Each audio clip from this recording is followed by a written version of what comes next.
I have a question for both of y'all. Juliet, my sister and I, my baby sister and I used to always watch Buffy together, and like your character would scare her so much. Like she'd turn on the side and just close her eyes, and like I got such a kick out of it. How did you come up with like that crazy, deranged voice? I mean, was that direct input or something you worked on for a while? I loved it. And the bird, I remember there was a bird.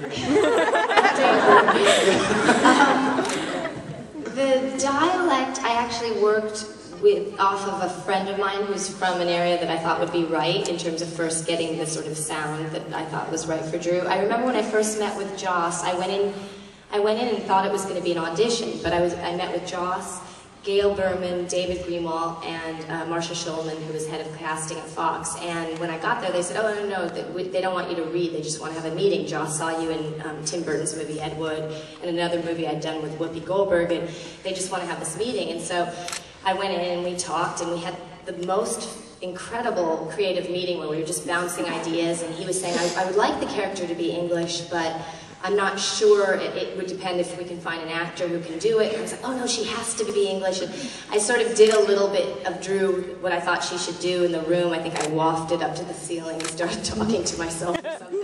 And they were like, that's it, okay, that's great. And before I'd gotten to my car, they called my agent and had booked me to do the show. And then I read with the final choices for Spikes, and James came in, and the minute that he came in, we just had this incredible acting chemistry, and all this stuff started happening, and it was just really fun. And so the dialect came from a specific person, but then when I started working on Drew and putting in all the other ingredients, after James's audition, I had a creative meeting with Joss where we sat down and just talked about the lore of the show and what he wanted from Drusilla, and he said all these incredibly contrasting adjectives. And I thought, how am I going to put this into one character? Everything he said, you know, she's sensual, but she's childlike. She's powerful, but she's weak. Like, everything was opposite. She's completely diabolical, but she's sweet. So I was like, okay. And I left, but then as I started working on it, I started putting all the ingredients together, and then what I was working with kind of informed the dialect, so that the sound was like my friend, but the kind of sing-songy and the pacing and the whispery quality sort of came out of the other elements that I was putting in, and it just sort of gelled into being what she became. Well, thank you so much. Y'all both did a great job. I never would have dreamt that either of you were American when I was younger. Well, that just happened in England. I was just there for 2 months because I just got my work visa and signed with a UK agent there. And I had so many meetings where people were shocked that I was American, which was great. So I was like, yes, hire me for English roles. It's one of my favorite subjects. Why is Juliet Landau a genius? Oh, yeah. Fearlessness. Fearlessness is the biggest, I think, is the biggest reason. You would be willing to go to places that most actors would quail from. And I just... Thank you. And James, for you, what was your impression like working on Smallville with Tom Welling? And how were the fight scenes with him, particularly in the Fortress of Solitude? Oh, man, not long enough. Super fights, there's like 3 punches. And the rest is wire work, you know? And then you get punched a quarter mile back, and then you have to run back to the set, and then again. And that's, you know, I remember realizing that, going, this is not really the same kind of fights that I'm used to.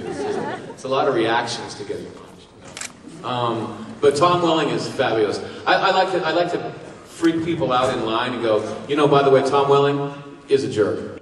Just kidding. Because I know everyone just goes, really? But the truth is, he's much like his character. He's very kind, very sensitive, very strong, compassionate. He's a natural-born leader. He's a great director and producer. But he's also fairly naughty. He says jokes just to remind you that he's not actually Clark Kent. And I told him one time, don't tell me these jokes before lunch, man. I just can't take this imagery before lunch. So he would sneak up behind me, drinking coffee before breakfast, drinking coffee, and he'd start telling a joke. And I turn around, there's nobody there. Tom, right behind me. And he'd be like, Tom would be like, hey man, I was telling Joe, man, he had to leave. It was an easy mark, so he picked on me. But he was a great, really seriously cool dude. Thank you so much. Does Buffy end up with Spike or Angel? Oh, sorry, man, Angel. That was a beautiful mistake, man. I mean, that's in the writing. I mean, it's not what I play, but in the scripts, if you read them, it's... All right, everyone, we are almost out of time, so this will be our last question. Oh my God. No pressure. Just make it really good. I love it. A question for both of you, so everybody gets to talk. Juliet, was there a difference between working against James and working against David? Like, was there a different process that you would use? Was one more fun than the other? Well, I mean, Buffy and Angel, both sets were extremely, obscenely fun to work on, so they were both great. And anytime you're working with different actors, everybody has slightly different approaches, and you work differently, but you find your way in terms of breathing life into the scene. With James, we did have the trajectory of starting at the beginning together and rehearsing a lot together and finding stuff in terms of the relationship, and you know, that was great, but it was fun. You know, a girl's got a good job if she gets to go to work and work with James and work with David. I'm jealous. And James, is there any chance you could show up on Doctor Who? I think Captain John and River would cause so much amazing havoc together. Yeah, I'm afraid they said my character is too dirty for Doctor Who. Coming back, it's got to be on Torchwood, because they don't want to water him down. I love to be on Who. My son loves Who. Thank you. You're welcome. You guys are beautiful.